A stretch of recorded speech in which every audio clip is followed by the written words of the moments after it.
بسم اللہ الرحمن الرحیم۔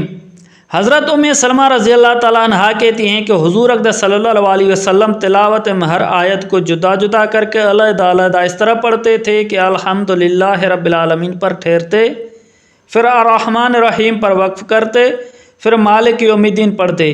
عبداللہ بن ابی قیس رضی اللہ تعالیٰ عنہ کہتے ہیں کہ میں نے حضرت عائشہ رضی اللہ تعالیٰ عنہ سے پوچھا کہ حضور اقدس صلی اللہ علیہ وسلم قرآن شریف آہستہ پڑھتے تھے یا پکار کر؟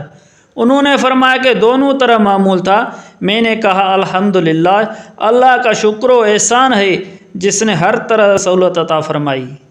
حضرت ام ہانی رضی اللہ تعالیٰ عنہ فرماتی ہیں کہ حضور اقدس صلی اللہ علیہ وسلم مسجد حرام میں قرآن شریف پڑھتے تھے اور میں حضور اکرم صلی اللہ علیہ وسلم کے پڑھنے کی آواز رات کو اپنے گھر کی چھت پر سنا کرتی تھی۔